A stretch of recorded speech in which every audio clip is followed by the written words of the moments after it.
Friday to you, and welcome to the Friday 5 here on the Agent Survival Guide podcast.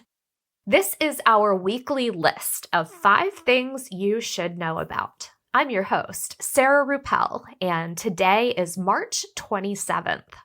This week, we are playing around with our format a little bit, probably something we'll be working on over the course of the next few weeks. So if you hear something you like, if you hear something you don't like, let us know. Our email is in the notes. We would love to hear from you either way. So send us an email and get a shout out here on the show. We'll start out our list this week with tech takeaways. I mentioned a few weeks ago that I was interested in getting my hands on a MacBook Neo for a variety of reasons, not just because I'm an Apple fangirl. Well, last Friday, I put in my order for pickup at my local Apple store, and I am now the proud owner of a MacBook Neo in blush. And believe it or not, this is my first Mac, so I'm feeling a little bit like a newborn giraffe trying to adjust to the learning curve. My initial takeaways center mainly around the ease of adding another Apple device to my existing tech and how well everything syncs together. I especially appreciate being able to text and FaceTime on my Neo. I think I always wanted my iPad to function like a laptop, and it just never quite scratched the itch like an actual laptop can. I wasn't sure how different the MacBook would be compared to an iPad with windowing. I know that doesn't sound revolutionary, but it is actually quite a difference. So far, the Neo feels more like something I'm going to use on a regular basis. I'll be able to give more of an update after I've used it for longer than a few days. And another bit of tech news this week, also from Apple. On Monday, Apple announced the dates for their Worldwide Developers Conference. WWDC 26 will run the week of June 8th, kicking off with Apple's keynote at 10 a.m. Pacific Daylight Time on Monday the 8th. That is 1 p.m. for all of us over here on Eastern Daylight Time. Agent Apps. Super short mention here. We mentioned this app previously on our podcast, but with gas prices where they are and potentially rising further from here, let's talk about where to get deals on gas these days. Around my neck of the woods, grocery store affiliated gas pumps and Walmart typically have the best prices on gas. But if you don't have those types of stations around you, I recommend checking prices on GasBuddy, especially if you are a frequent filler. And that is not the only function that GasBuddy offers. There are quite a few other tools to use, like a trip planner, fuel insights, even a fuel logger to calculate fuel and mileage use. And you can either search on the website or download the app so you have it with you on the go. We will have the links to GasBuddy in our episode notes. Moving on, let's talk about what's going viral. V for viral. If you thought that fidget toys were just a passing trend, you might be surprised to hear that of all the fidgets on the market, Nee-Doh has gone ridiculously viral, and that has turned shopping for one into not just recreation sport, but content fodder for an algorithm near you. Kids, tweens, teens, and adults are on the search for Nee-Dohs, and honestly any fidgets that resemble Nee-Dohs, with one particular kind at the forefront, and that is the Nee-Doh Nice Cube. It's a fidget that is soft when you squish it slow and firm when you squish it fast.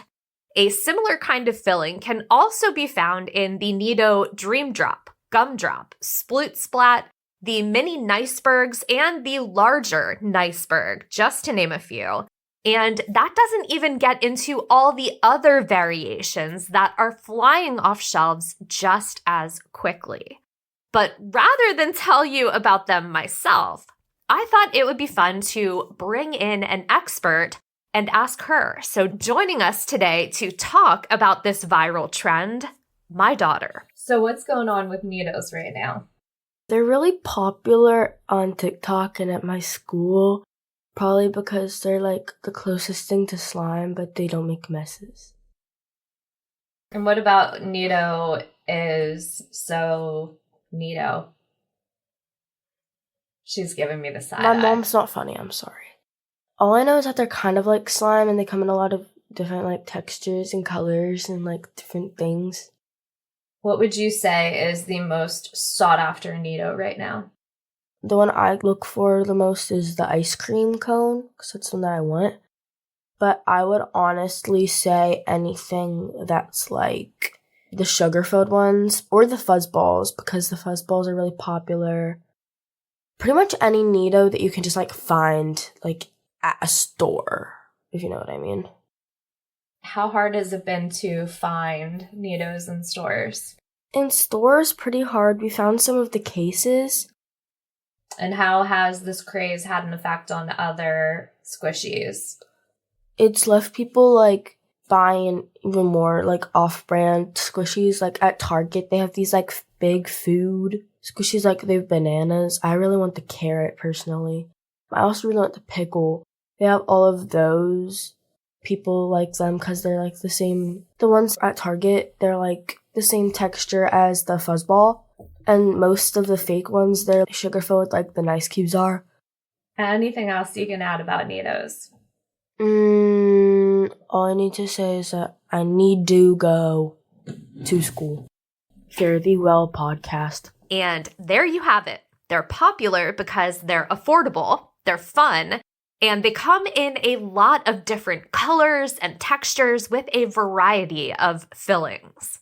Fidget content is all over our TikTok feed at the moment. There are videos showing off collections, squishy hauls, shopping tips, even tips on how to make your Nee-Dohs clear again. The fascinating part of all of this is that Nee-Dohs really aren't anything new. They've been around for quite some time. We got our first one as a gift at least 5 years ago. And I bought a Dream Drop for a present back during the 2023 holiday season. So, like I said, nothing new, but they have gone extremely viral on TikTok. And naturally, that now means they're sold out just about everywhere, with shoppers checking in with stores regularly to see if they are getting new shipments. Think Beanie Baby level trend, just minus the promise of funding your college education. So if you've been searching for ways to fill up your kiddos' Easter baskets that does not involve sweets, Nee-Dohs and fidgets in general might be tough to come by. My theory on the rise in popularity is mixed with a hope that we have moved past peak slime, that kids, parents, teachers, essentially everyone in the ecosystem is looking for a cleaner version of slime. And most of these squishy fidgets have different textures of slime inside them. There's also the fact that Easter is coming, and a lot of people try to avoid buying overwhelming amounts of candy. The fact that chocolate is currently pricier than in years past. And then if you haven't seen the packaging, it's neon and has a fun retro vibe. And then, of course, the fact that it's affordable and it makes for fun video content. Getting back to healthcare-related headlines, let's talk about sales resources for agents. Here on the podcast, we often highlight stats and studies from KFF, and this week, I wanted to talk about one that we haven't mentioned in quite some time, and that is the State Health Facts Interactive Resource. The great thing about this treasure trove is that KFF updates the state indicators consistently as new data becomes available. We love KFF as a resource because of not just their timely insight on new data, but the way in which they choose to present it.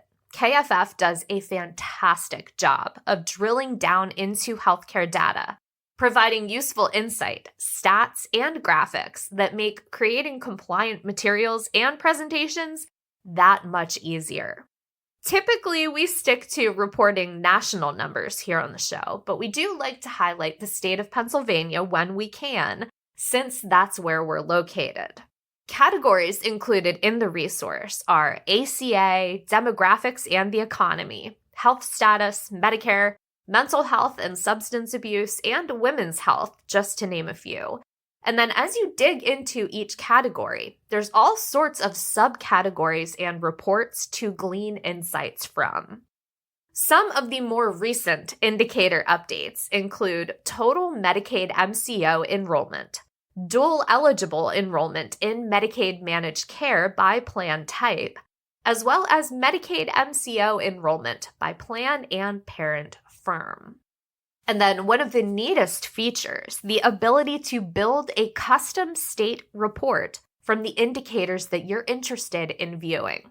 Highly recommend bookmarking that feature and using it to check for updates on a regular basis.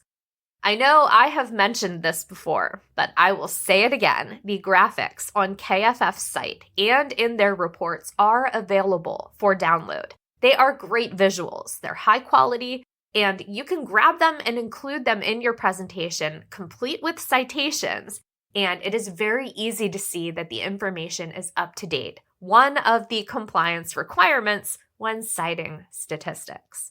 We will have the link to this resource in our episode notes. Now is quite honestly a great time to start looking over your presentations, reviewing your stats, and double-checking to make sure your numbers are up to date and your slide decks are as fresh as they can be. Think of it as spring cleaning. And for our top story this week, let's check back in with our friends from CMS because they have been busy. Last Friday, CMS announced the Administrative Simplification, Adoption of Standards for Healthcare Claims Attachments Transactions and Electronic Signatures final rule. The new CMS rule sunsets the use of fax machines and paper mail for healthcare claims attachments. It also sets rules around electronic signatures, quote, to ensure healthcare claims attachment transactions are secure, authenticated, and compliant with federal standards, end quote. According to CMS, the move away from the fax and snail mail will save the healthcare industry about $781 million each year. Clinical notes, lab results, medical records, telehealth, and X-ray documents were just some of the examples mentioned by CMS in the release. The final rule goes into effect on May 26, 2026, with a compliance date of May 26, 2028, essentially 24 months after the rule is published in the Federal Register. When commenting on the final rule, CMS admin Dr. Oz said, quote, "The 1980s called and they want their fax machines back," end quote. And I have to admit, that did make me giggle. But basically, this is the beginning of CMS modernizing some of the paperwork involved in healthcare. The proposed version of this rule was put forth back in 2022, and that version included healthcare claim attachments, prior authorization attachments, and standards for electronic signatures. The final version of the rule did not include prior authorization attachments, but did mention, quote, "The Department of Health and Human Services will continue evaluating alternative standards for prior authorization attachments currently being tested by the industry," end quote. So we will continue to watch for progress on prior authorization, but for now, CMS is sounding the death knell for the fax machine. And before I sign off for the weekend, just a quick note that next week we are off for the holiday, so there will not be a Friday 5 episode next week. But we will be back on Friday, April 10th with a fresh Friday 5 in your feed. Until then, if you have a question you would like us to answer, or you have a shout out you'd like to submit to the show, email us at asgpodcast@ritterim.com. We would love to hear from you. I hope you have a great weekend. And if you're headed out Nee-Doh hunting or just trying to get those Easter baskets together for your kiddos, best of luck to you. Stay healthy and stay safe out there. And we will see you next week.